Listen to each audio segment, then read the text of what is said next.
this new amended compact.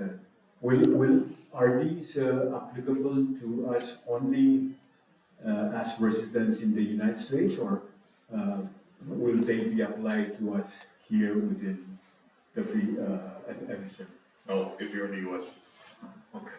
It's our citizens living abroad who would be able to take advantage of programs that already exist abroad, but that we somehow lost eligibility for. So that's the short answer. And then what was the third? You had a third one? No, the veterans. The veterans? Yeah, by the way, what did I say last night? Okay, I gotta make sure I stay consistent. No, it's a good question. I'm just kidding. We all know, many people here know that our veterans have faced quite a number of challenges over the years, and it all boils down to a fairly simple concept, and that's access to veterans benefits. Simply because they live out here in the FAS, across all the FAS, Palau, RMI, and us. And so, even as far back as President Christian, we've been pounding away at this issue, and it has moved very little in the past, to the point where we have engaged with the Department of Veterans Affairs, to the point where we have looked for champions in the U.S. Congress, and that has moved quite a bit in the last year and a half, to the point where there is legislation now that has been introduced on the House side of the Congress with a fellow champion on the Senate side that specifically addresses veterans' benefits, particularly in health, for the FAS, for citizens who are veterans and living in the FAS. And the language in that legislation, and there's some recommendations on things to do. Get an effective telehealth system in place. Put VA reps on the ground in the FAS. It goes through a number of not recommendations, but directions on what this legislation will have the VA administration do. That was a standalone bill in the United States Congress.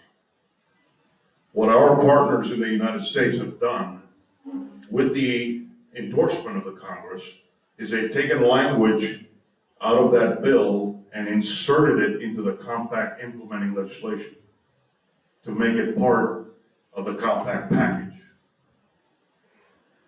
And that seems to enjoy a lot of widespread support right now on the Hill for that to go through. Now that's only one step, because health care is not the only benefit. Veterans, enjoy a lot of benefits, but one step at a time, and health care is a big one. We thought that health care was the ability to access health care for anyone needs to be a priority. And unfortunately, our veterans have just not been in a position to do that very easily. And so now we're hopeful, and it looks promising that those things will get put into place this upcoming compact period. I hope not. Okay, all right, so I think we're going to take a 5-minute break. Let's just give Chief another round of applause. Okay, 35, but we'll come out after 5 minutes break.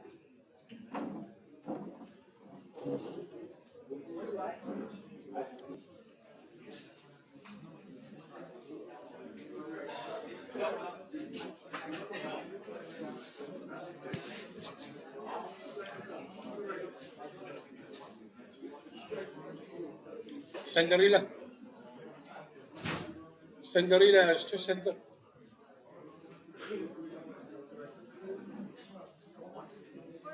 Michael Michael me tan for left.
Another extra day for us. The flight is cancelled today and tomorrow. People are starting to Ano ko lang dyan, kasip member na ako. Kaya mas kasi ko, bakit kakansin mo? whichever ended up taking the ship back. We will fall down. Wow, we may enjoy the second joke. Yeah, Jay. Tomorrow we will enjoy. Baka po pa rin. But if the flight is Monday or Tuesday. But then we're gonna have to find out with United if they're paying for our hotels. Why not? Kasi hindi ano mo. Rock.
But they might have to find it.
Elvin announcement, L568, blocking somebody.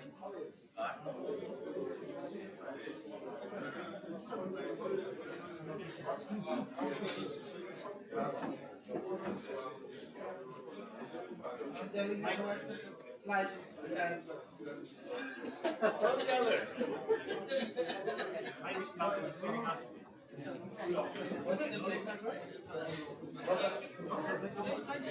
L568. Great. Here.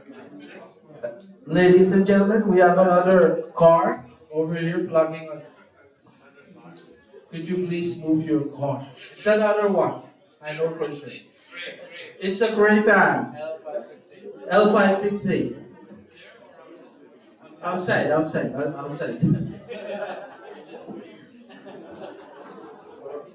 I know I parked the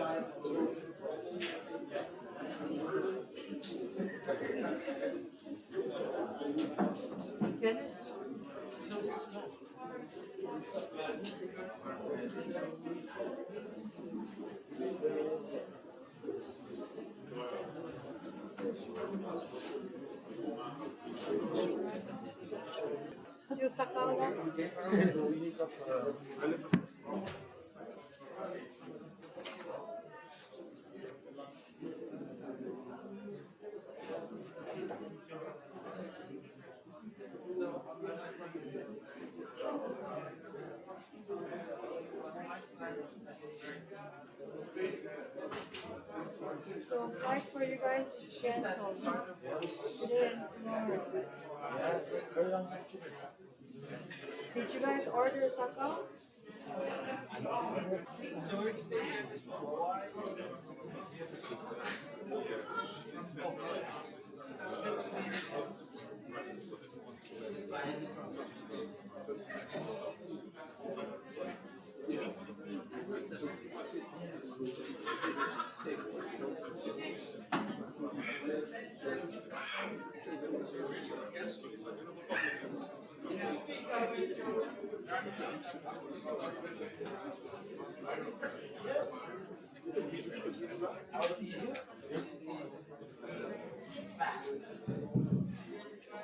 Okay, we're ready to restart. Regretfully, I'm, apologizing that we won't have time to get through all presentations. We just have to touch on the final item that we do have to touch on. If you recall, in Vice's speech, he spoke several times about no island being left behind. So this final session is intended to cover discussions around outer islands. So it's essentially the outer islands and infrastructure. How it is we're actually going to be going about transitioning to doing infrastructure works, but how we're going to do that on outer islands. We're very happy to have IOM here with us, who would have done quite a bit of work in the outer islands. We, under the PMOs, we haven't done much on the outer islands. I think just a couple projects, I think in Pohnpei, but Ireland does significant works in the outer islands, so we want to give them the opportunity to talk about their perspective as it relates to that. So, Iowa, you have over to you. Thank you very much, Ankara. Good afternoon, everyone. My name is Salvatore, and I'm the head of IUN for the three compact countries. I'm normally based in Pohnpei. It's such a pleasure to be back in Kosrae. Thank you very much for having me. My respects to the traditional leader, is an Ankara Madalenium, the national leadership, vice governor, lieutenant governors, all the state delegations from the respective states, secretaries, consultants, directors and managers, Chief Negotiator Falcon. My respects to all and every one of you. Please allow me to start my intervention by expressing how grateful I am for being with you here in the past 3 days. For me, I was studying yesterday with Robert, that probably I've learned more about FSM in the last 3 days than in here. So I'm truly honored and grateful to you for the invitation. I think most of you know Hayuan, so I won't spend too much time saying too much about this organization. We've been working with the FSM for about 10 years without presence in the country.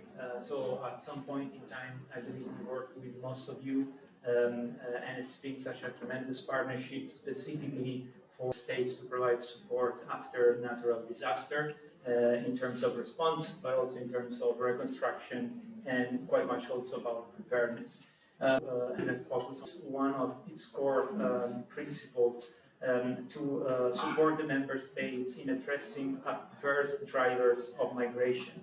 The idea is that Ireland believes that people should be able to move because of choice and not because of adverse circumstances such as climate change impact or natural disasters.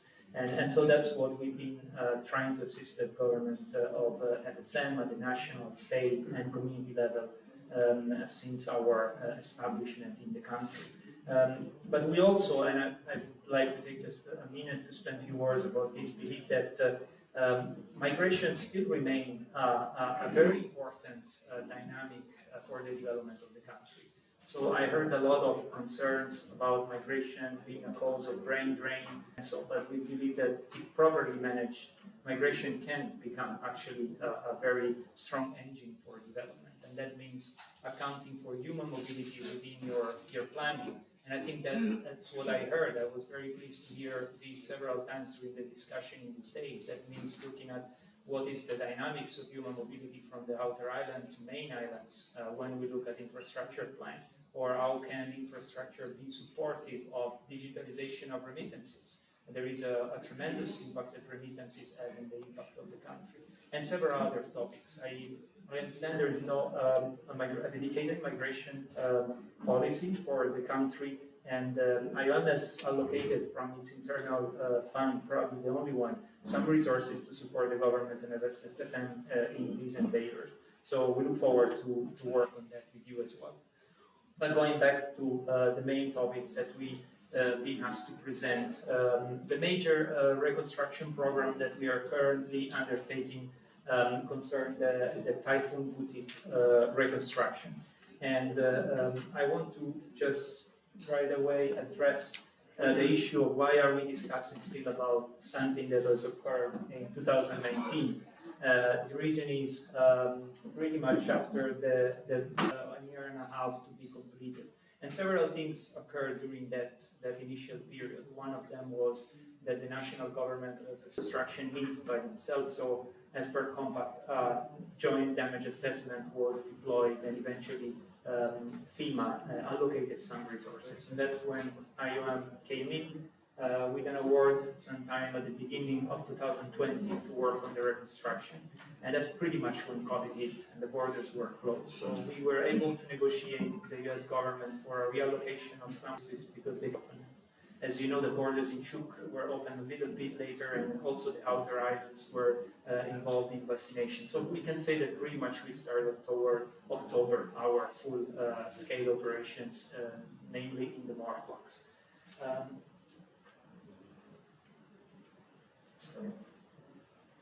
So the targets of these projects, the project target about 140 new houses to be reconstructed, some 110 houses that are damaged, either minor or major level, as determined by the operational blueprint document, and some 250 more or less houses that needs to be provided with startup support.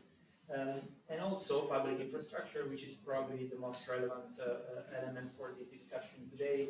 We have about 9 full reconstruction for structures that were deemed not to be repaired because of the level of damage, and then 25 public infrastructure for repair. And here you have a breakdown of the different sectors. You can see there's a lot of education facilities, community facilities involving community halls, warehouses, gyms, but also health facilities, government buildings like offices, a total of 34. And perhaps here is one of the first points that I want to highlight. The list that we received from the JDA, the Joint Damage Assessment, was longer. But as we started working, we realized that some of these infrastructure repairs were already undertaken at the state level, and so to avoid duplication. And it's true that, so it's commendable that the states started addressing some of these needs, but just to make sure that we can take advantage of the resources that are available for coordination, I think it's very essential. This is just to give you an idea of the geographical scope. It covered 3 states, although the vast majority of the work is really in Chuk state. We have 3 educational facilities. The lagoon of Chuk has been pretty much done already, and so some few houses that were assisted in Pohnpei state as well. Since when we started, I think the project has been going very well. So we started late, but the progress since inception has been quite impressive. And the reason, in my opinion, behind it is the approach that we've taken. We didn't use contractors. We thought that to operate in the outer island, working with contractors would present some unique challenges. And we know that because we have other projects that we implement to operate through community working groups, providing with tools, and we assist them. We manage about 3 weeks at a time, if we can. Then we work with the community for the success so far. It builds skills because we leave behind a lot of structure elements, but also because of that mentorship that, as it was mentioned yesterday by the College of Micronesia, that work, that learn in doing the work. And finally, because we are able, through this mechanism, to inject cash and in the economy, the local economy, and that it's valuable because these are communities that are affected, so it helps their recovery. Just to give some number that is appointed by the community, and this we never had a problem so far. It's 8 community working group. A community working group can finish about 8 houses in a month. There was we talk about building back better. This is the house that we constructed. It's a design that was prepared for MISAC reconstruction and then continue to be implemented, but it's currently being revised. We had a quick survey with the communities of the fisheries of MISAC and those that have benefited already in the lagoon for good feedback. There was very positive feedback, but also some areas of improvement. For instance, the need of a kitchen or a dedicated space for a kitchen and the need of a toilet. And currently, these are not included in the provision, and we are therefore not able, without that clearance from the government and then approval from FEMA, to expand the construction to that level. So I was recently in Hawaii and we brought this result from the feedback to FEMA, and I think their reception was very positive. So we are now currently working with engineers on a expanded design of the houses, and then once approved by the government, we should be able, in case of future disaster, to apply this revised design. And I mean, I'd say in case of future disaster, because touching wood, but just yesterday we received a message from NOAA, many of you may have seen it, that is expected a very increased activity for the rest of the year with, I think IAPO was 2 to 4 high intensity events and 4 to 6. So we know that we are in a very vulnerable area of the world. Some of the elements, I'm not an engineer, but these houses are resistant to winds up to 152 kilometers per hour. The floor is elevated against inundation. The foundations are in concrete, specifically quickcrete, to prevent the use of aggregate that may cause coastal erosion. So for environmental considerations, lumbers are all treated and pressured. And all the facilities, both houses and public infrastructure, whenever renovated or constructed, are equipped with a water system of 1,600 gallons that empower that facility to have water collection, rainwater collection. Similarly, for the public infrastructure, I don't know if you can see here some of the elements that structural elements that we include to improve resistance, for instance, to wind also in public infrastructures. Salvatore, let me just, before you continue, just have one announcement that there's a car blocking education, a Mazda CX-7 L1512. So if you all have that vehicle, if you could just come out and just move for the education. All right, thank you. Yeah, sure. This is a little bit a recap of the process for our normal construction, and it touches on some of the points that were mentioned by Shankar during the checklist, 7 points. We do some land clearance, first of all, to be sure that we are building, reconstructing in the right place. There is an environmental assessment that needs to be signed up by the engineers. Then there is the formation of the community working groups. They get trained, equipped with tools. And then there is a drawing to the procurement of materials. We try to procure materials as much as possible locally. At the moment, it's a combination of international and local. Obviously, our procurements, because of the regulations as we are given by USA and internal procurement regulation, they have to be combined for effectiveness, efficiency to the extent possible, and so obviously the competitiveness of these standards is very high. And then eventually, once the work is completed, there is a quality control assurance test that every structure has to pass against the checklist. There is a quality control engineer that check before payments are done, for instance, to the community working group, and then the handover is clear. These are some of the pictures I thought to share with you. This is one of our trainings with the community working groups. That is one of our engineers, and you can see the teams working on the different stages of the transport of the materials. So normally, as you offloaded with the support of skips that come from the islands, normally a different mechanism to provide them with. And part of the contract that we have with the community working group is that they will assist in this. And so you can see the communities are involved in uploading all the materials, which allow us again to have that very strong relation. I share with you also some of the challenges. Procurement process, as I mentioned, we procure both locally and internationally. We try to do that both for services and for materials. And it's quite challenging in terms of cost. I heard a lot of discussions about increase of materials. For us, it's been quite shocking. Price of the house that you've seen is normally around $14,000 in materials alone, and after COVID, it's been back to $24,000. So that's more than 50%, 50 plus percent materials only. And what is also more surprising is that whenever we launch an international bidding, the bids that we received are so different. Some are like twice as the value of another one. That really makes you question the validity, the quality of the bidding that we receive. And yet we have to advertise several times. So it seems there is a very low appetite for these biddings, and that extend obviously the timeline of our procurement processes. So these are some of the challenges that we face in terms of procurement cost.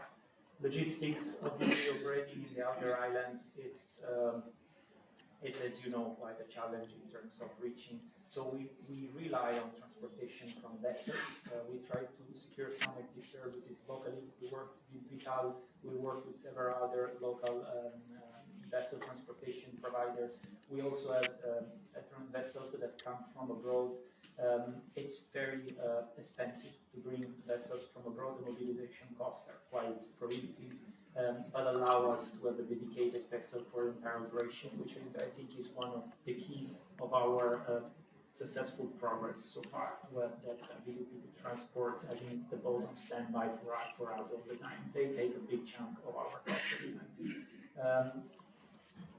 Loading of material, I mentioned the logistics are quite complicated by the fact that the supply chain being heavily disrupted because of the situation that we have globally, determining that our containers don't arrive according to the schedule that we have in our agreements or that we would like to, as we negotiated with our vendors. They sometimes arrive all at once and in different, staggering different moments that are quite unpredictable, so our warehousing is stretched. So we rely on transport support, and obviously that has an impact on increasing costs to storing material before we are able to transport them to the outer islands. But so far, we've been able to take advantage. The first feature was our warehouse in Chuk. We have warehouses in Yap as well. And so far, we've been able to manage between the use of our warehousing and the rental facilities in Chuk, for instance. This model, it's good, but it's very heavy on human resources. Having human resources that are locally hired is great, but having human resources that are international means very long times for recruiting. And that's quite a challenge also for managing a large number of international teams. I think we have about 15 engineers in Chuk. To get to the full scale of this capacity has been has taken quite a lot of time. And so it's work.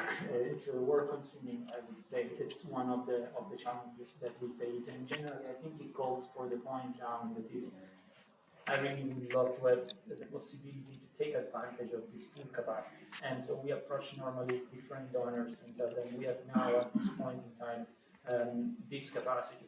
If we have to downscale as soon as the reconstruction is over in December, and then God forbid there is another typhoon and we have to rescale, this exercise is very costly, it's very time consuming. So that's one of the limits. I think it calls for the integration of programs. Gender, we are not yet there in terms of gender balance of our teams, specifically for the reconstruction, and that involves workforce in the community working groups as well as in our engineering team. But we are working on this constantly. In terms of integration of programs, so one of the donors that we needed for water and sanitation to work in the very same islands in Chuk. The idea is that our teams being deployed in the Northwest and Northwest, there is an opportunity now to work on some of the other areas that FEMA funds will not cover. And so this is the case, for instance, for providing water and sanitation in some of the public facilities that are targeted under this project. We have decided to work with us on. I normally use these slides whenever I talk to people who are not from FSM because it's very impressive to see how long it takes to get to the outer islands, but you know all this, so I won't say much, but generally it takes us 5 days, round trip, depending on which island we go, and so this gives a sense of the different logistic challenges. This is the second aspect of our program. I mentioned there are some 250 beneficiaries that receive startup assistance or repair, and we do this through voucher system. Perhaps it's not as relevant for the infrastructure discussion today, but it's very important to give you a sense of really, from our perspective, in our experience, what a different access to market to the beneficiaries. We selected the vendors, we gave them voucher, and they went on their own and got all the reconstruction materials that they needed. But we simply cannot do that in the Northwest or in the Northwest because the beneficiaries don't have access to the markets. and assuming that they will be able to take a vessel, move to Ueno, buy the materials, and then pay for the transportation. It's simply something that doesn't work well. And when we had conversation with the state government, the DTCO was not recommended. So what we are doing there is we created a catalog of items. We work with the Chamber of Commerce to get somehow assurance of some fixed price for construction materials, and we have selected vendors that are keen on adhering to that list of items and prices. And then somehow, like some kind of Amazon, we go to the outer islands with an iPad, and we get the beneficiaries to select what items they need for constructing their house. Once we have a compilation of all these items based on the threshold of the value, we go procure them and bring back to the islands. And this is a part of the program that we are yet to start. Finally, about the progress, as I said, the progress is going well since when we started in November. Out of the 136 houses, we have completed basically 90. Very good progress for the public infrastructure. We have done 1/3 of them. We're a bit behind there because the procurement of materials was pending a reassessment of the public infrastructure. What we get normally from the JDA is a very broad sense of what are the needs in terms of repair and reconstruction. So our teams have to go in every island and then be able to assess in order to produce a bill of quantities. And so that took a little bit longer until the traveling was allowed. And so we should be able to complete everything. We're very confident by the end of December. The initial plan was 2 years, considering this later. We should be able to do it in 1.5 years, considering over the community themselves. I believe is just a repair of the whole community house. And for transparency purposes, we have created an information management system that everyone can access at that link. You can just also ask the access to that email. This information management system has the ability to visualize the progress real time. Everyone can go on it, click on a GIS map of the island and see picture. They are updated basically on a weekly basis, so you can see a real picture of the status of the construction, and that is just to make sure that all our partners are aware. That is the projection until the very end of the year 2023. I think that's pretty much all from my side. Thank you very much.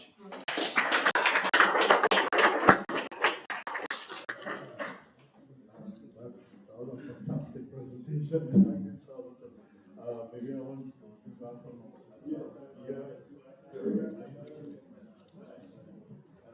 to say something because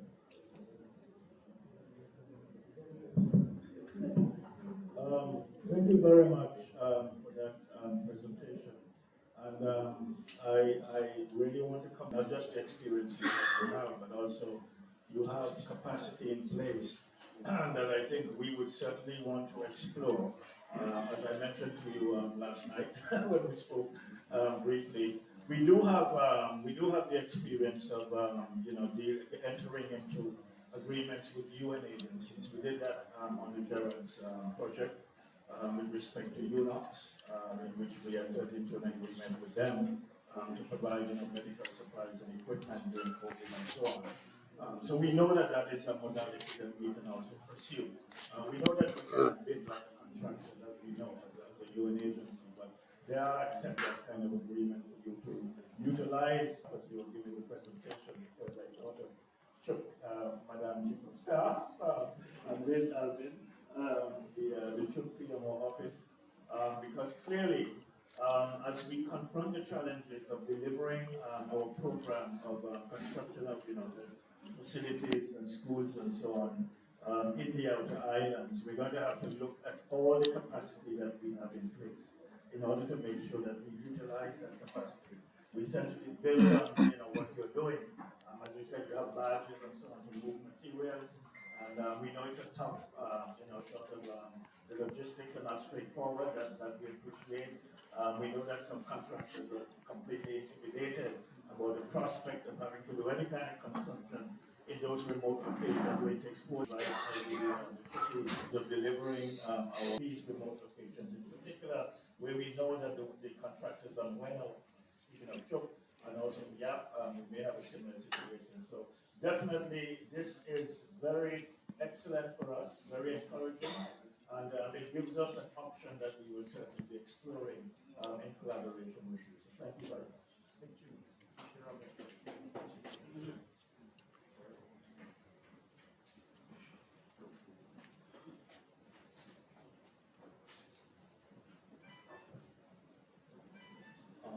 Thank you so much, Mr. Zotino, for that awesome presentation. I'd like to sort of Robert's sentiments, and thank you for providing us with some sort of basis from which we can move forward. At least one of the bases from which we can move forward. There are a lot of positives that I saw coming out of that. I empathize with your 1.5 billion issue response. I think that's still good considering the challenges.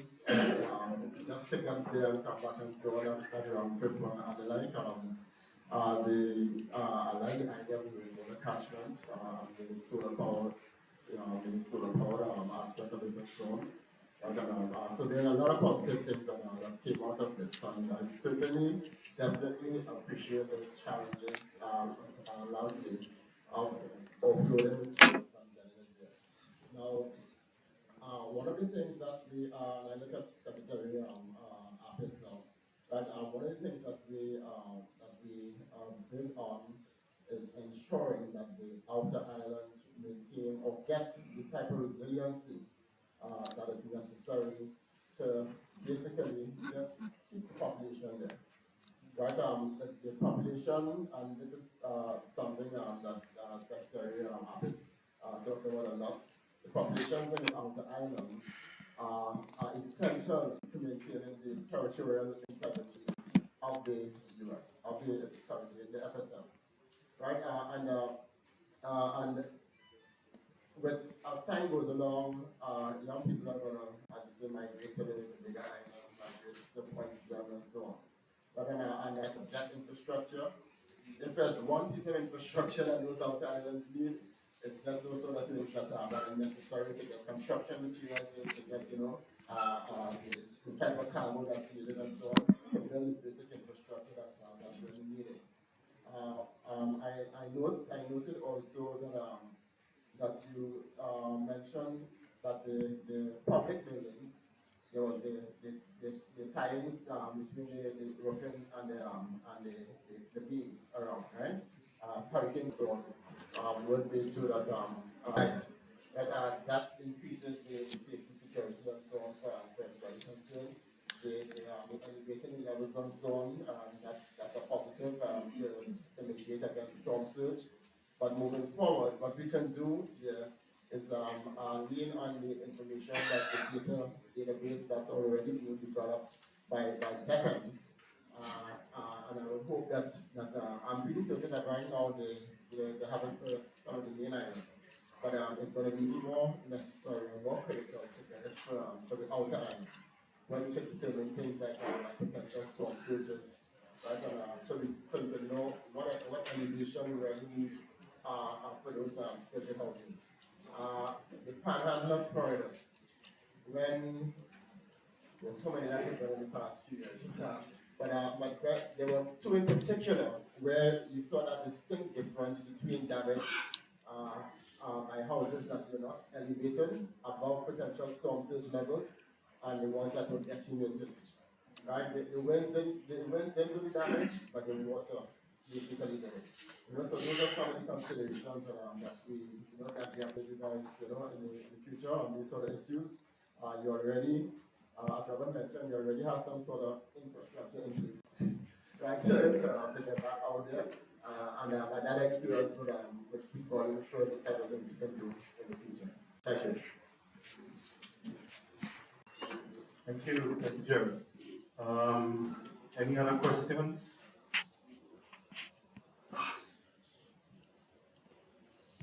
Any other questions concerning outer islands? All right. Well, I have one question in particular which has posed a challenge for us in the past. Water.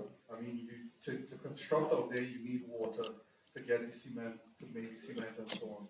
How do you first get fresh water out there, and two, how do you stop them from just using the seawater to mix with the concrete? We have reverse osmosis mechanism to desalinate water that are deployed to our teams in every island. So we have currently 12 teams, but normally in rotation we have 10 of them deployed at each point in time. And so depending on the level of construction, especially if they're working in foundation, and these devices are deployed for desalinated water. Fantastic, fantastic. Okay, I think.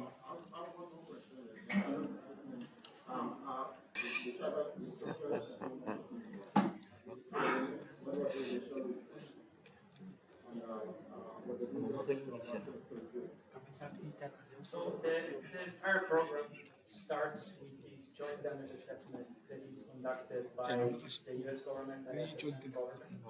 And they are the one determining which infrastructure needs to be repaired or reconstructed.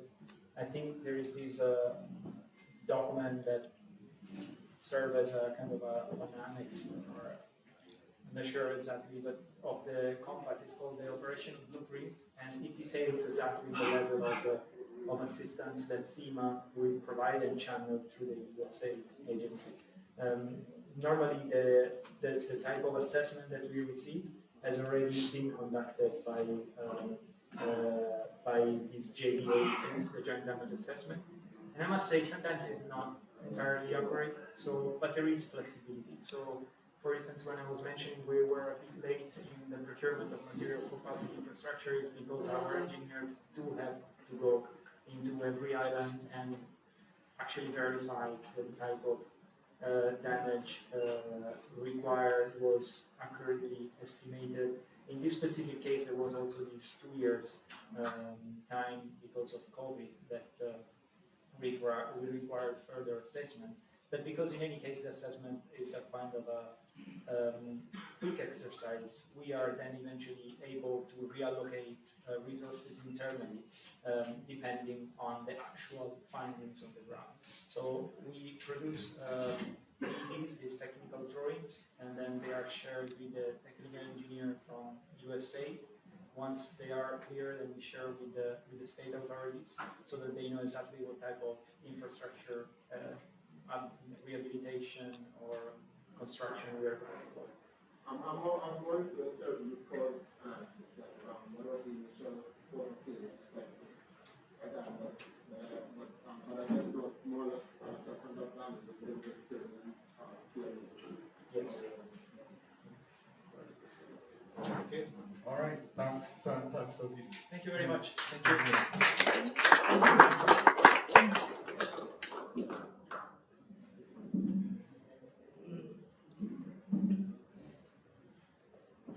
So, I think we have come to the end of our infrastructure conference. I want to thank everyone for their attention. We do have some closing speakers to take us out. What we have on the screen is emerging from the SNLC. There would have been 2 resolutions that would have come. One on the JCRP's transition role to Compact 3 and resource allocation to support transition to the Compact 3. From those 2 resolutions emerged the 11 sessions that we would have had in this infrastructure conference. I'm sure you all would have noticed the level of intensity and focus that the conference had.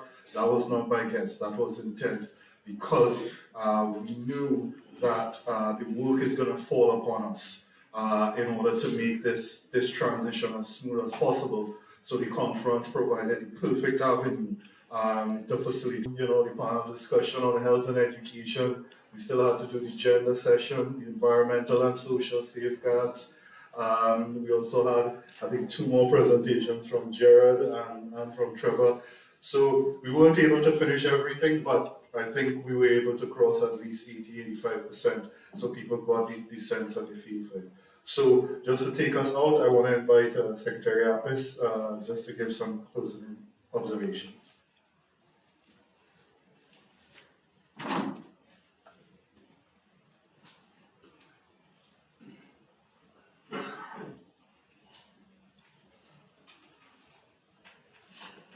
Thank you, Shankar. This will be my final intervention for today and for this conference, and I thank you for getting this opportunity. Before proceeding, let me first pay my humble respects to our traditional leaders, especially Sanamkin of Mandalanim and all other traditional leaders that have joined us. My respects as well to the Honorable Vice President, the Speaker of Congress, and Speaker's First Lady, and the Governor of Kosrae, the Governor, the heads of each delegation, the Governor of Yap, the Roger Mori and his delegation, advisor for the Governor's Office, and of course Iso, who's also heading the Bombay delegation along with Chairman Mufik. My respects to everybody who have joined in this morning. I did prepare a statement, so if you can bear with me to read it out. I left the function early last night when Rico started dancing around the pole, but just so I have time to write something to try and everybody in thanking the Governor and the State of Kosrae for being a wonderful host. And I want to thank all those behind the scenes that have contributed every day, including those that have provided the food and those who have come to clean up at the end of each day after we've left. And I also want to thank all our hosts for each evening function. We've been very fortunate that every night we've had a very gracious and generous host. And that includes Governor in the State of Kosrae, the Speaker of Congress delegation, and the Vice President tonight. We regret that today we are not serving lunch because Vice President is providing extra food tonight. So you can enjoy tonight's function with an empty stomach. But having said that, please allow me a few minutes just to touch on a few things. Honorable leaders, ladies and gentlemen, I am honored to take the floor again, filled with appreciation and gratitude, as we conclude the first FSM Infrastructure Conference after the COVID-19 period. Knowledge sharing and visionary thinking to shape the future of our infrastructure development in our nation. This conference has provided a safe space for open discussions, allowing us to work closely together in the spirit of renewed energy and commitment while remaining focused on the horizon of continued and sustainable progress. From the beginning, it was clear that our goal for this conference was to increase clarity on end-user requirements and improve the consultative process for infrastructure development in our nation. By working together and engaging in fruitful conversations, we have taken significant strides toward achieving this objective and have explored innovative approaches to the challenging problems we face. During their opening ceremony, we were reminded by the importance of inclusivity and leaving no island behind. Our esteemed representatives from each state shared their expectations and hopes for the next 20 years, setting the stage for meaningful discussions that followed. We were honored to receive the keynote address from the Vice President, supported by the Speaker and Vice Speaker of Congress, who emphasized the future of infrastructure development with an unwavering commitment to inclusivity. Throughout the conference, we explored various themes and topics critical to the future of FSM's infrastructure. Sessions such as the linkage between strategic development planning and infrastructure development shed light on the urgent need for investment and smart decision-making. We discussed the lessons learned from the first Infrastructure Development Plan, IDP, and examined the implementation status of the current IDP, identifying areas of improvement and opportunities for growth. The discussions on key sectoral issues and constraints, including climate resilient road strategies, port strategic plans, water and energy development, and health and education infrastructure, have brought us closer to finding innovative solutions. By considering cross-cutting issues like climate change and gender equality, we have reaffirmed our commitment to sustainable and inclusive development.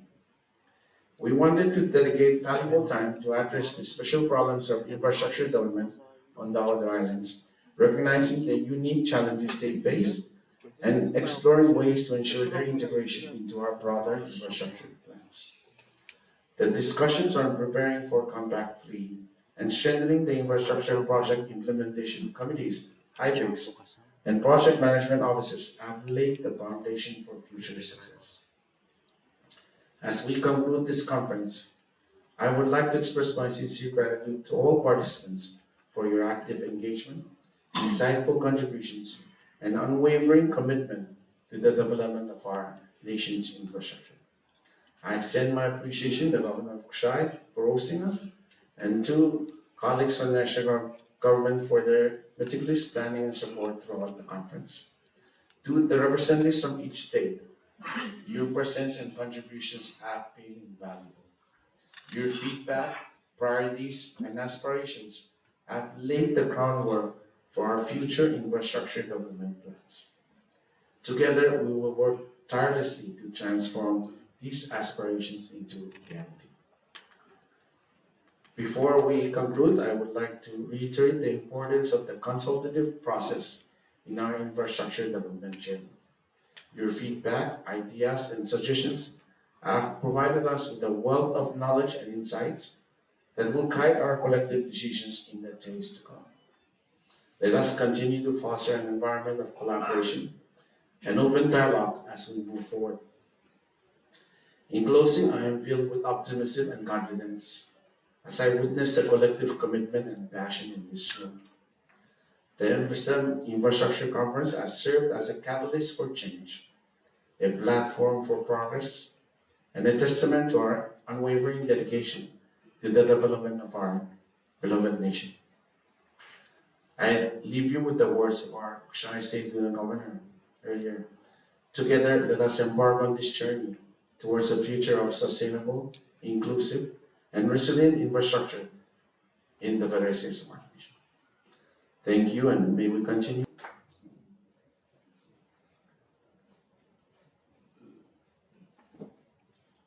Thank you, Secretary.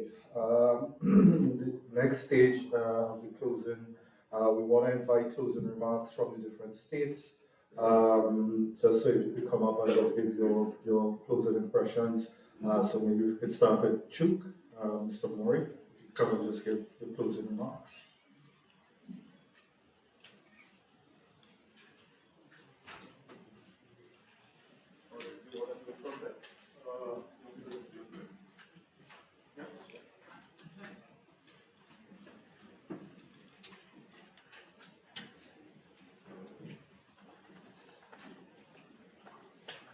Thank you. With the permission of the Honorable Vice President, Speaker, and the other leaders, I would like to ask that the closing remarks be made by the Chief of Staff.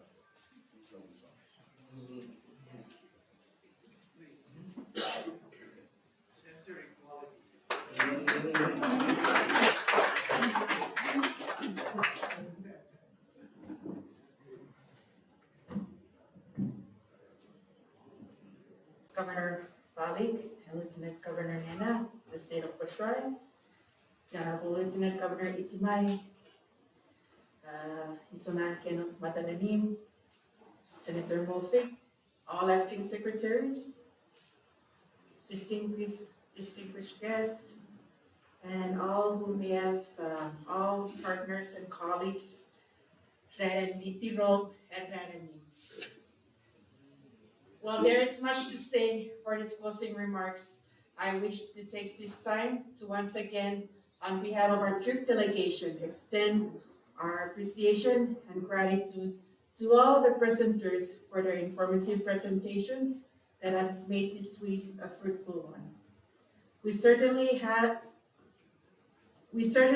are going away with an idea, initiated the work on gathering data information and working on our IPP, on our STP. We have now a better understanding how we can better collaborate, strengthen, comply, and integrate our activities and priorities. As mentioned earlier by Mr. Mori at the opening of this meeting, we look forward and we look towards the national government and our partners, as well as our state colleagues, for technical support in developing and organizing our plans. We have the governor's office, myself, the chief of staff, special assistant to the governor, Mr. Mori, the chief director Tos Nakayama of the transportation of public works, Renato Kiyoshi from the planning office, Alvin Mori from the state PMO, and Lei Shirai from CPUC as your troop delegation. Now you know your counterparts in troop. We have no excuse of the lack of communication. And you have the support of the state governor's office. And our office is determined to do its part in moving the infrastructure development work for our state and of course for our nation as a whole. We have reached the end of the era of the Compact 2, but our federation predates the Compact. It predates the US, the Japanese, German, and Spanish administration. We have survived, our ancestors have thrived on ancient alliance and federation that kept us struggles and achievements. I must say for True State, infrastructure development is still overdue.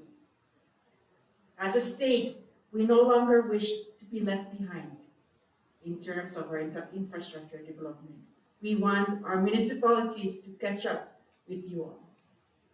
Following with the theme of our conference, we would like to see no island left behind. We thank the Department of TCNI, the Project Management Office, and our national government for calling and organizing the Infrastructure Development Conference. We thank the Vice President, the Honorable Vice President Ali, and the President's Office. We also thank our FSM Congress, and we thank the leadership and the good state of Kosrae for gracefully hosting us. Kirisotapu, Kirosata.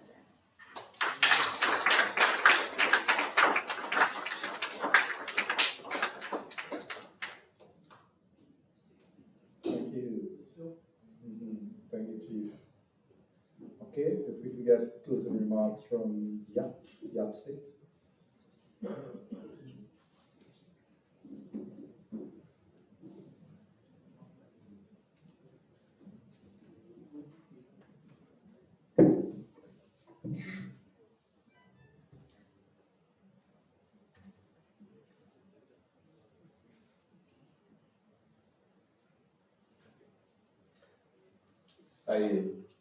I volunteered to sing and dance last night so that I don't have to do this closing remark, but I guess it doesn't work. The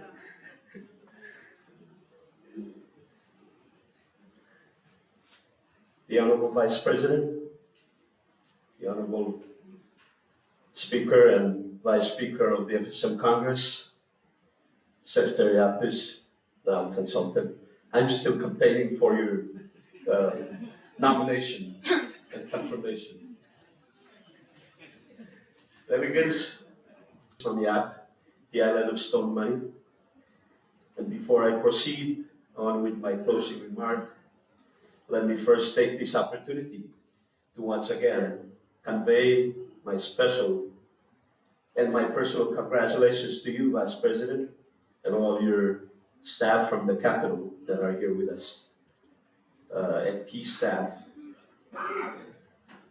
The same sentiments go to Governor Palik and all his key staff that have been here helping us all throughout this conference. Mine and Governor Chian's and our small delegation, sincere appreciation, and the Honorable Governor Palik, the people of Kosrae, the whole state of this conference, for hosting us this very good conference and for the excellent arrangements courtesies accorded to my small delegation since our arrival here in beautiful Kosrae.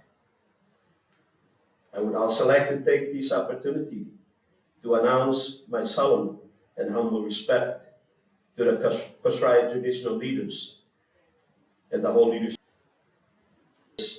Thus provide an excellent opportunity for all of us not only to meet as old friends, colleagues, or make new ones, but to have frank exchanges on how we can better address common concerns. The matter still remains that we are drawn together more by what we have in common rather than by what makes us different. We share a common history, historical, geographical, and developmental circumstances which constitute the underlying reason and need for our dialogue and cooperation at all levels in the development of our infrastructure sector. Given the multitude of challenges we continue to face either together, individually, or with consideration the increasing of complexities of the geopolitics even in our region, it is in our collective interest to have an inclusive discussion on concrete issues affecting us all and maximize and explore ways of pulling efforts together, knowledge and resources of our people benefits.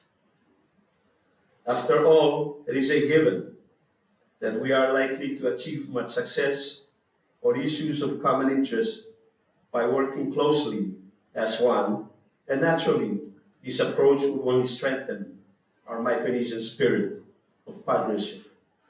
So with these few words, and for our small delegation, we think this is a very, very good conference for us, and we would like to ask that we continue.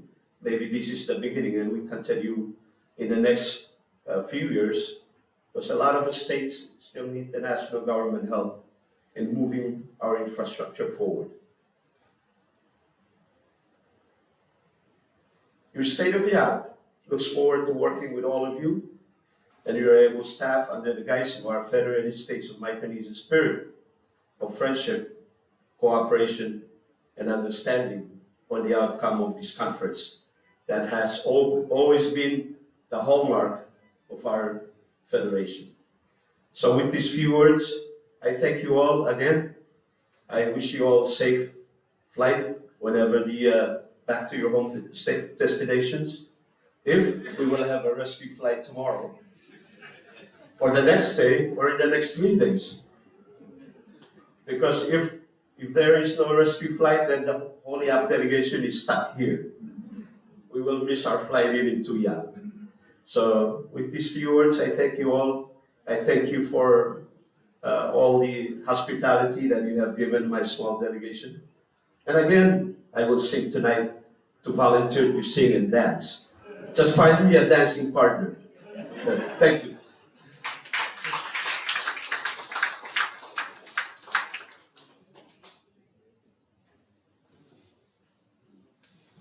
Thank you, Lieutenant. So we'll go to the next state for their closing remarks. Pompey State.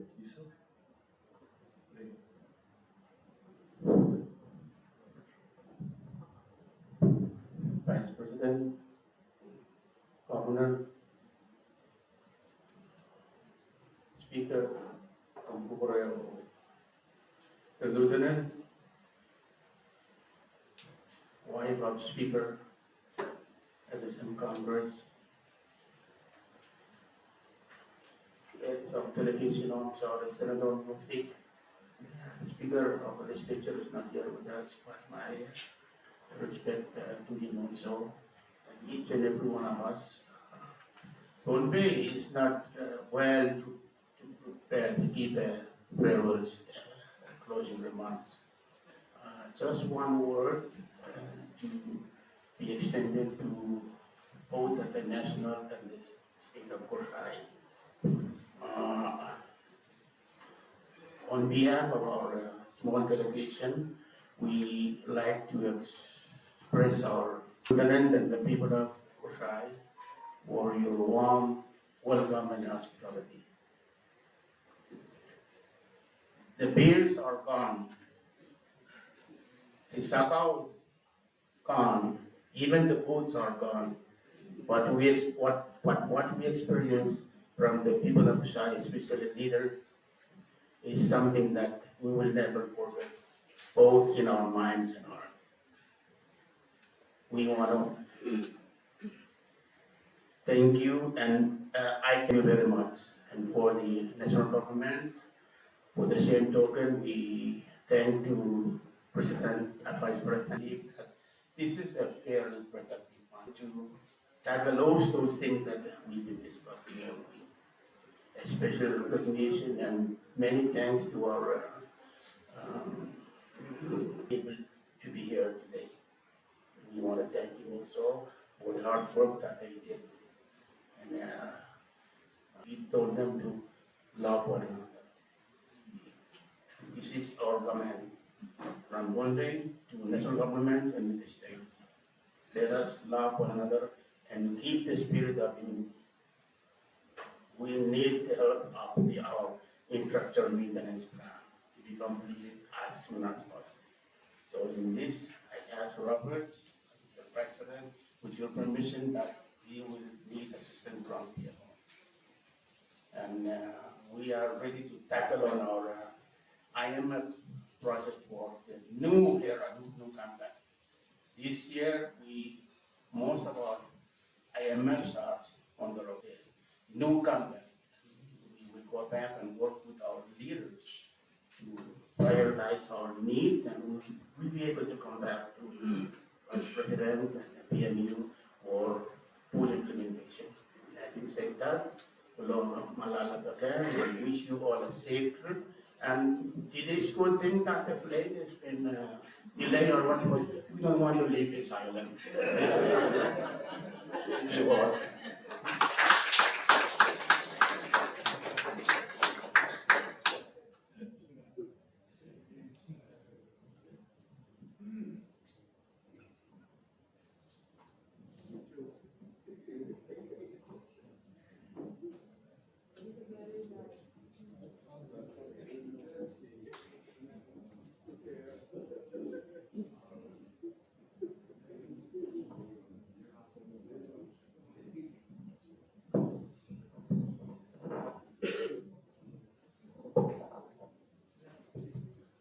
Okay, thank you. So the final state remarks, we invite Speaker Kosrae.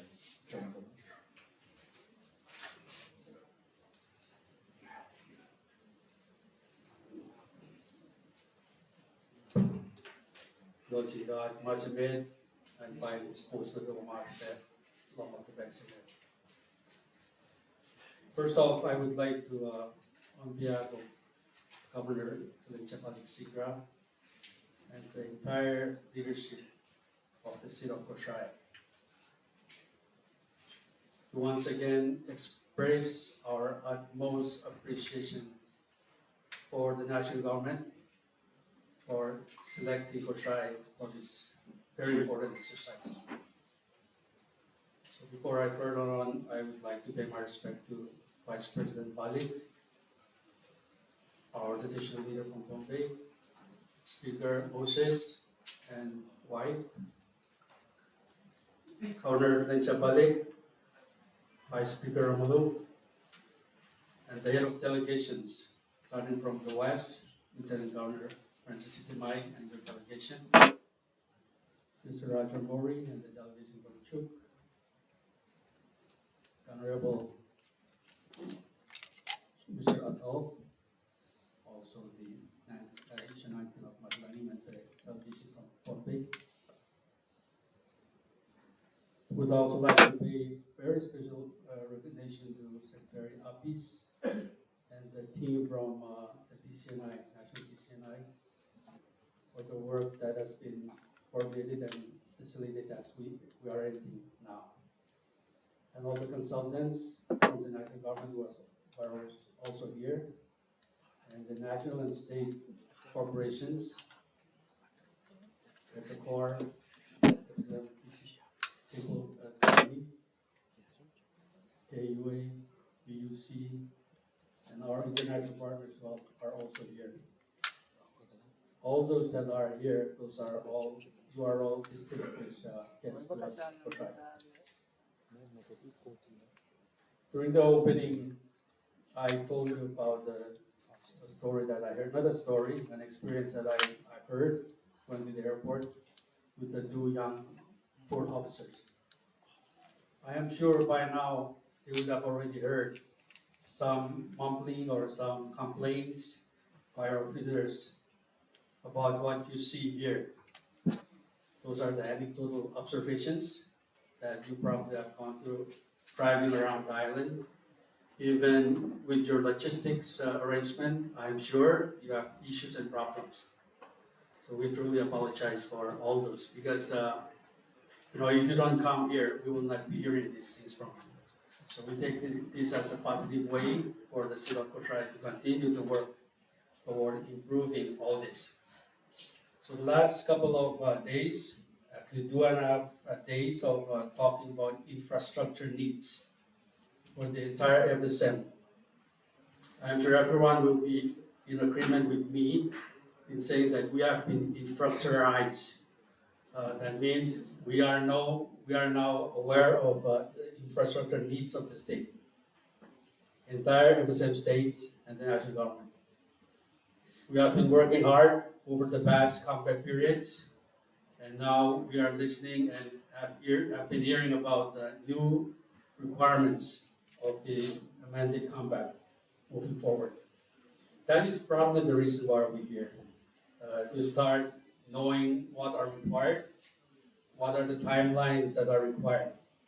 So March 31st, 2025 is an important date for us, for all of us, because this is the timeline that is given under the new compact, under the 2023 FPA. To keep in mind that this is the timeline that we need to prepare our STBs, IDBs, or even annual implementation plan, so that we can have the benefit of using the new money that are accorded to us under the new compact. So that said, during the week, understanding of process, meetings, conversations, discussions are very important for us, especially the state level, to start providing our inputs. As you have been working with all these new support that are coming in, most of you are aware of the environmental safeguards, social safeguards. Those are some of the conditions that are given to us by grantors, especially the internet OTAs, and even the compact. They do have their requirements. So all these need to be understood by the state level for us to work very closely with the national in coordinating this. The timeline of this project has been an issue for many of the states. The only solution that I see in this condition, unfortunately, these are all grant-driven programs. These are not our money. If these are monies that are to understand the requirements and the conditions set under those. And that's why this important meeting is critical, so that starting for the next new combat period and for new ODAs, for us to have this understanding while we're preparing our STBs, IDBs, or AIBs, we're making sure that we all are on the same page as leaders, so that once programs are offered to us, that we will not be coming back and say, why are you doing this? This is the exercise that should give us all the information that are required for us to move forward. So that said, I'm very thankful that we are at this point in the conference. We will be moving forward to start working at our own pace. I am sure, and I'm in agreement with Lieutenant Governor Timay when he said that we need living our plans. We will continue to need the national government support, especially the BMU, BMOs, to help us with all these. They are the technicians. They know the requirements of construction and all this engineering information. So without them, so Vice President, we will continue to need the work of the national government, DTCI, and the experts to move us toward our deadline or the timeline that have been set for us under the new compact. And I've been saying compact, but I understand also that below DAs, we have projects that are underway in the pipeline that we will continue to need the support from the national government to help us throughout. And lastly, on behalf of the people of Kosrae, we treat this exercise this week as an exercise for us to prepare for the expo or the events that are upcoming. MTED, Expo, and then the Women Conference. These are lined up. And the question that I have is why Kosrae when you know that we don't have the hotel rooms? But if this is something that you elected to come to Kosrae to see what challenges that we have, we appreciate that. Because this is what we need. We need to engage you at the national and even the states to help us understand our situation. Even Secretary Akinako was asking me, do you have enough food for the expo? I think it's not whether we have food or not, it's to experience what we have, what we feel, how we live on that. That's the importance of the expo. So that we do not, draw a picture that we are not. We have to draw the real picture of Kosrae. And to start finding food, and at the end we end up with no food, that's not Kosrae. So you will come, if you don't have food, that's Kosrae. But, all of us as island people, we have that resiliency. I like the subject of resiliency. When you don't have our chief negotiator stated farewell. In the military, they said that the first fatality of a disaster or anything is the plan. So we will have plan, and we should expect that it should fail, and we need to be adjusting to the circumstances that come afterward. So as island people, we are all resilient. We are worried about climate change, and we are all worried about all the circumstances that are coming our way. Even if they said it will sink, it's still floating. So I want to take the wise word of our Assistant Secretary Faustino in citing the Holy Book in Genesis of the creation and the duty that are given to us men and women. Men and women, we have a responsibility, and that's all of us here. That's why we are here today. We have a responsibility to move forward. Developing our plan, prepare to adjust when things come. And even the world asks, it shall be given, and it shall be open. So we want to use this moving forward. I want to make sure that we all are in that. These are the way that we islanders live, and this will continue. And we all are islanders that work together. I want to say that all to once again thank you all, and especially thanking the people that have been working behind the scene to prepare this place, to organize all the events throughout the past couple of days. So that said, I will want to also thank all the leaders who have graciously contributed to the week's, and all of you have contributed in some ways to making this event very productive. So I say that, thank you very much. And finally, I think it's also work of God. I heard that you will not leave until Tuesday. Let us adjust. The plan has failed for leaving tomorrow and the after, so adjust. That's why we are here. Thank you very much.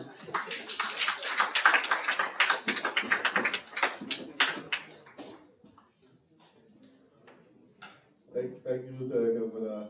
We have two final speakers before the official photograph. So if I want to invite Speaker Moses, just a few minutes before Vice President.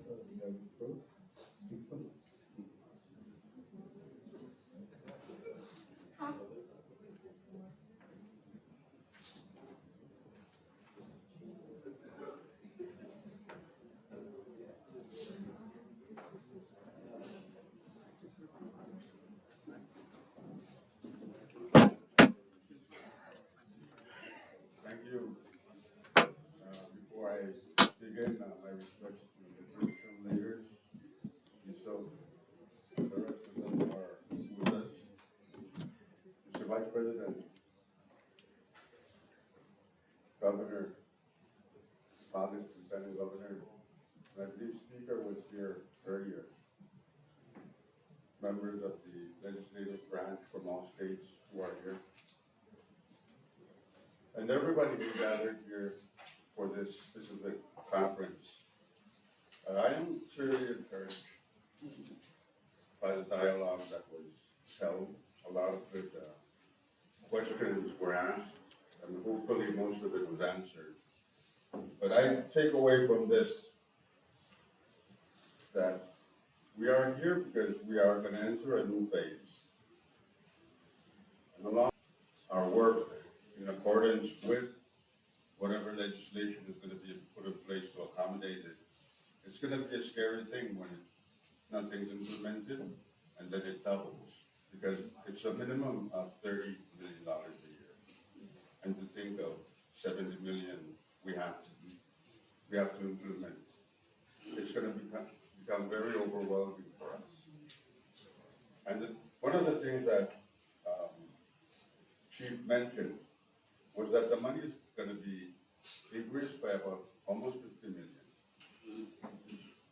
And that money, it takes us back to 2004 when we started implementing the amended compact. And if you adjust the amount that we got then for inflation and the formula that was at the time, that would be the inflation adjustment, it's 2/3 of the economic price equation. And if you use that, the cost of projects have gone up. But the fact is, inflation is a real thing. We have to deal with it. In the last compact, governments in the sector grants.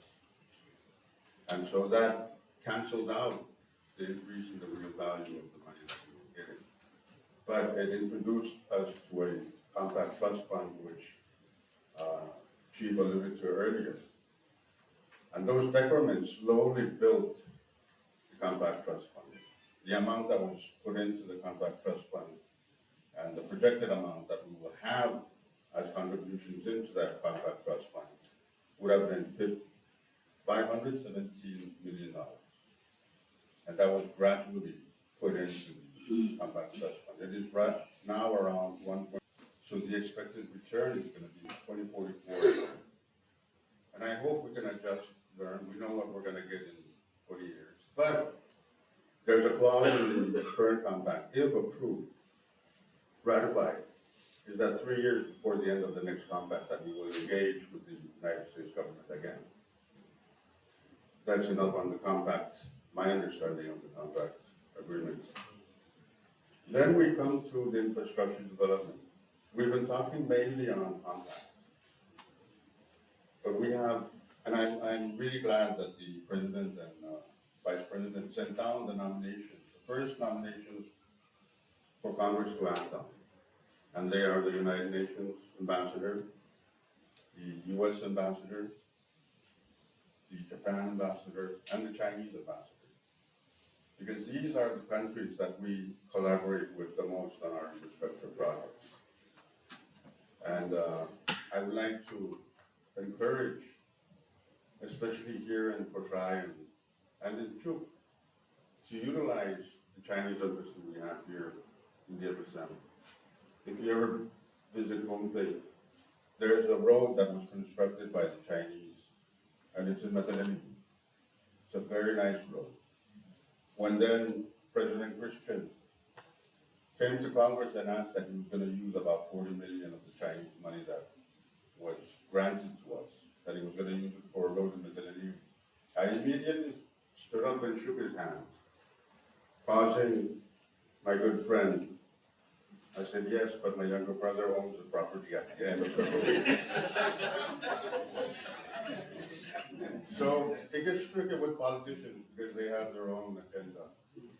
And I'm glad that senators, speakers, vice speakers, senators are here, because the next stage is the ratification process, which they will be included. And I hope that if we have further engagements with respect to the compact, that you allow us, the people who legislate in our country, to be a part of it. And I'm glad that President and Vice President extended the invitation to Congress. I was hoping that most a lot of us would come, but I'm appreciative that Vice Speaker was able to make it. And I wish everybody the best. And on the flight returning, I'm blaming Rico. Because tomorrow, him and his wife have an appointment with our priest to get guidance because they're going to be married soon. And I guess the Lord saw that he had too much fun last night. So with that, thank you very much.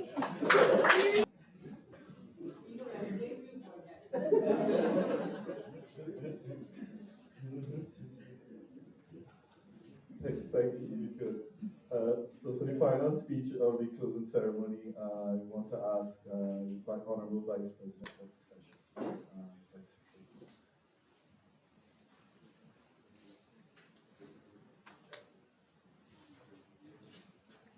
And Monsieur Berger got without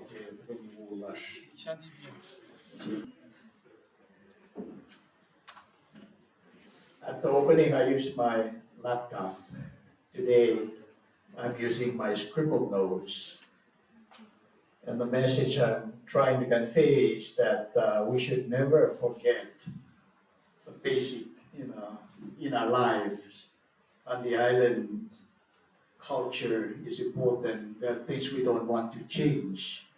We may become more advanced in technology, but there are certain things in our lives, in our communities that are very critical, that defines who we are, our identity. I can imagine us making or putting paved road in a small island out there, talking about infrastructure. So I want to first take this opportunity to thank all the previous speakers. Thank you, Speaker Moses. And let me again take this opportunity to acknowledge first our traditional leaders throughout the land. Especially I'd like to also again recognize Yusanangan, Speaker Moses and Mrs. Eileen. And although Vice Speaker's not here, I'd like to also recognize him, Vice Speaker Romulo. State leaders, Governor Palik, Lieutenant Governor, Speaker, Senators, Cabinet members, and also acknowledge a couple, departments and agencies and individual national government. I would especially like to thank should I say consultant or Secretary Apis? Yeah. Secretary Apis, Robert, Shangara, Sonia, and the staff, thank you for your excellent work in say thank you. Simply say thank you to all the delegations. I'd like to start with Special Assistant Roger Mori and 8 of our troop delegation, Sonangan and Mahit, and members of our Bondi delegation, Lieutenant Governor Francis Itumay and our YAP delegation, and of course Lieutenant Governor and your staff, Kosrae delegation, and all of you. I'd like to also recognize you. I'd like to thank all the development partners. There are many of them, College of Micronesia, which is our own, but IOM and utility agencies and others who have contributed to the success of our conference. Reflecting on this conference, let me back. I asked him what's my role. My role would be just to open the conference. Just open the conference. And I scratched my head, okay. Now when I got here, they asked me, sir, can you host one of the functions? Later on, sir, can you remember me during the nomination process? And then I realized, someone, can you please remember me on our budget? Supplemental budget coming up. I'm very honored. We were in Congress. When you come to us, we always ask, why didn't you tell us? or why it is, or we ask questions, and many times in hindsight, didn't just open the conference, but I tried my to our nation and very important. And sometimes for us, I am sure that many of you as leaders, we say that in order to lead, you have to follow sometimes. In order for us to understand what's happening on the ground, we need to listen or participate in this type of workshop. So I'm very glad that I came. I am very excited, and I believe that this is a very good start. My reflection on this conference is as follows. First, I think this is an immensely successful conference.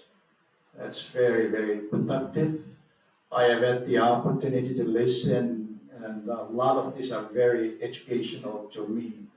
Listening to the states sharing their best practices, lessons learned, and those are things that are very critical that we could, going forward, use. So I think, first of all, may I ask that we all give ourselves a good round of applause for a very successful conference.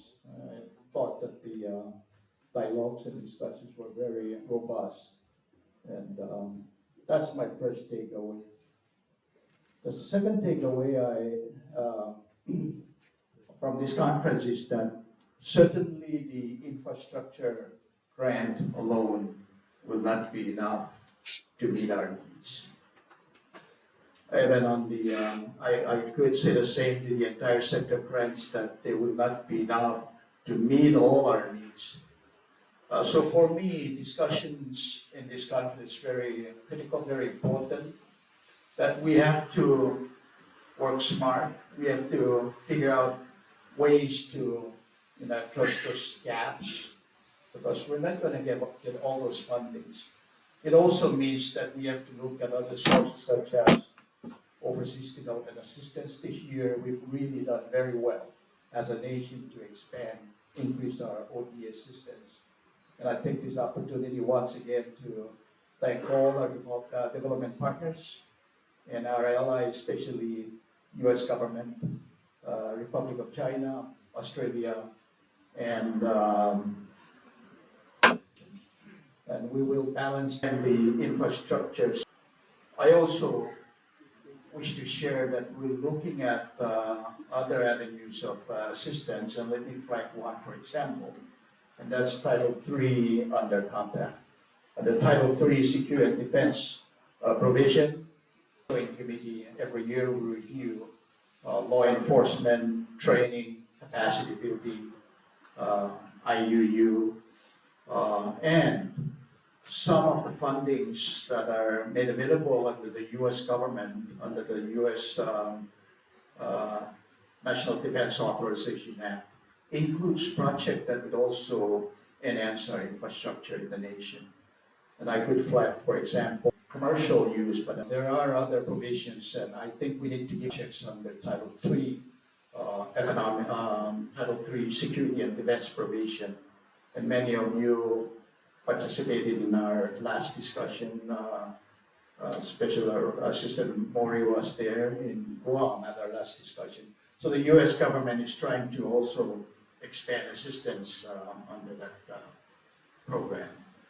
And I also, may I instruct contract manager. It also means that we really have to do our part. Sometimes we don't, watch things, and sometimes, as Shankara said, because of personality, maybe you lose track on protect the interest of the government, our interest. Because contractors are coming in to do our project. We have to take ownership in our projects. There's a change order that increases the cost of the project, or something that is done to delay projects. And delay a project costs money. Classic example is the Kosrae State Hospital. Started with 25 million some years ago. Because of inflation and other factors, it's now at 41, between 35 and 41 million. That's an example of, area where I think we can do better. And we say we love our country, we love our state. We need to also protect our interests. So I just want to, that's one takeaway, listening discussions. I think we need to also do a better job in, protecting our interests. Finally, given the importance of this conference, I thought, and every time after meeting, I reflect on our discussions.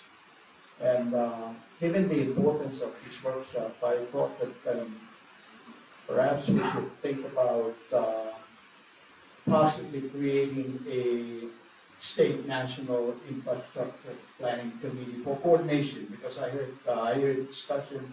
If that's one thing we can do going forward to organize a state national infrastructure planning conference coordination group, feel that we should pursue, perhaps we should seriously consider that. That's an initiative I would wait for our staff at the national government to see if that makes sense. And that's basically to assist us in coordination, logistic support, and it also ties into the remark made by Lieutenant Governor of Yap that Frost conference come together sooner, because all the changes and things that we're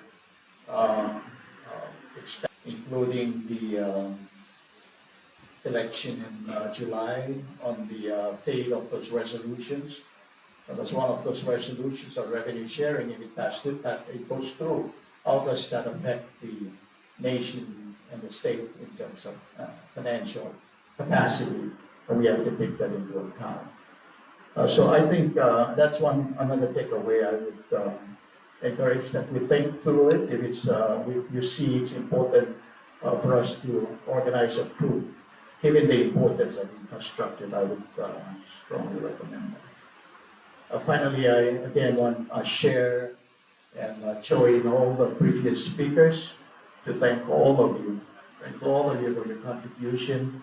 Whether you make a presentation, we'd like to, on behalf of our President Sina and I, thank all of you for your contributions. I also, again, thank Chief Negotiator Malcolm and the CRP team for your excellent work, and again, also for your presentation today. So, let me close by again asking all of us to reflect on the several comments made and my remark at the opening that let's think about inclusive infrastructure development. Let's work together. No island left behind. I think we've been saying that the challenge for us is how do we do it, or are we going to take action? See, you say it's easy to say, but more challenging to do it. On a final note, planning, and we've been talking about planning, and I wish to again emphasize the importance of planning. Many years ago, when I came back from college, I worked at the planning office in Kosrae. That's my first job when I returned from college. And my first task, Roger, remember you were at R&D in Chuk. Our first task was to develop the first state overall economic development plan. And we used that, we followed that. That was around the margin of the first compact of the association. I understand, and I have gone on to the financial sector. All the banks I work for, strategic planning is a must. And we do 20-year strategic plan. We have 5-year strategic plan that we monitor every year, and we adjust every year as part of our annual budget process. So planning is critical, important. If you fail to plan, then you're planning to fail, or then expect that you fail. So that I saw that in one of the remarks in the handout. So with that, again, I want to thank all of you. Sorry that my remark is long, but from the bottom of my heart and our leadership at the national government, thank you so much.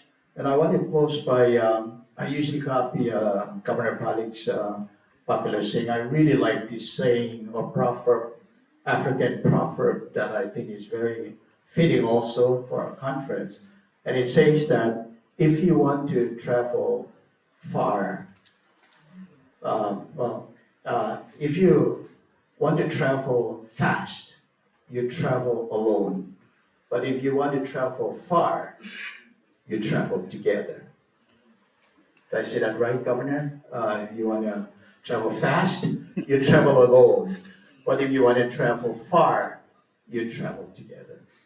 Let's travel together and let's work together. In the end, that I hope that we will do something good for our people, our state, and our nation. Thank you very much.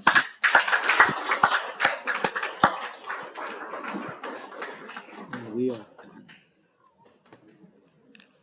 Why am I saying that? Thank you, Vice President. Another round of applause, please.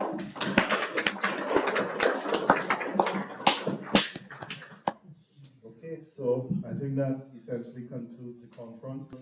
So I'll ask Chief Bree, if you could just guide. I think we're going to do it across here. So I think everyone, if you could just come to this side. You just get up and just come over to this side so that we can take the picture. Ken, come on the camera. Yeah, so all of you will just move on this side.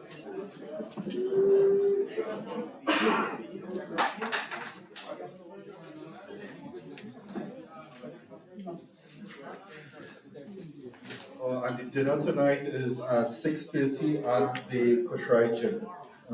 Just as you said. So at the Kosrae gym, 6:30 p.m. Dinner. No, the gym. Yeah, the gym. All right, so everyone, you just move over on the side.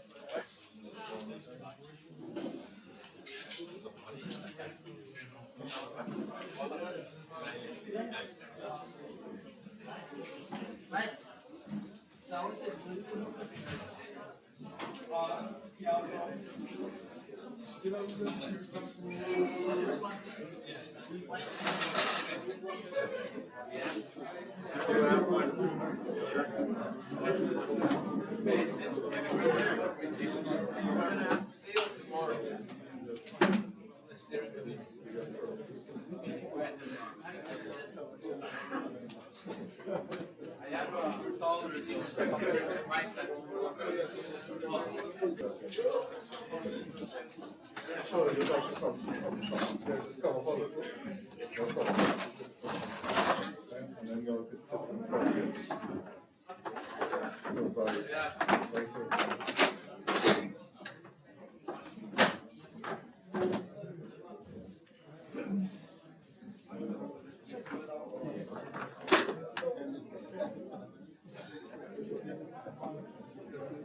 You are right there.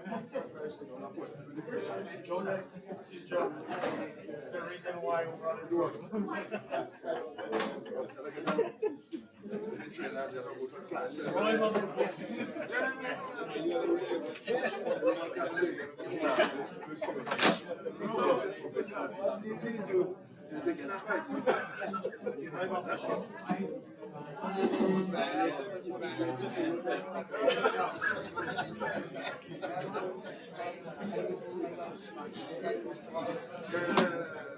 But no, I'm glad that you take it.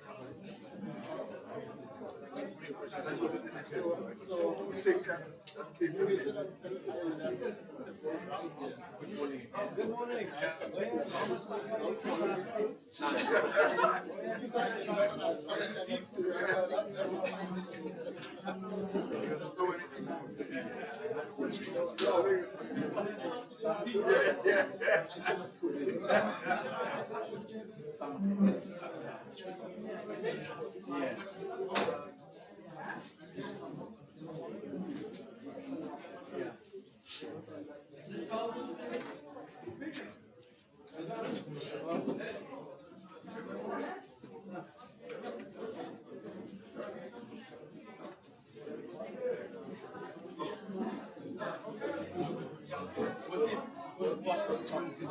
after this, yes, yes.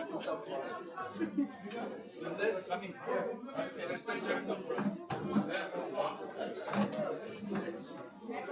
We have plenty of time. Yes, so much.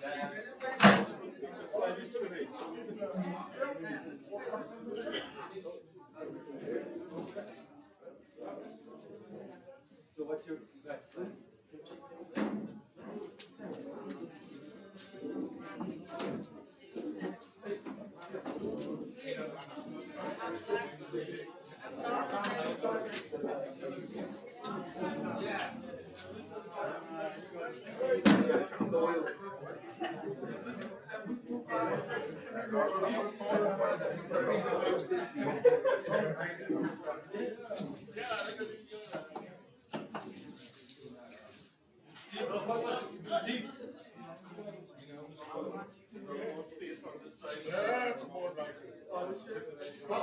More space to the left, I mean to the right. Move up a little bit to the right. Right, you're wrong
You guys did some research around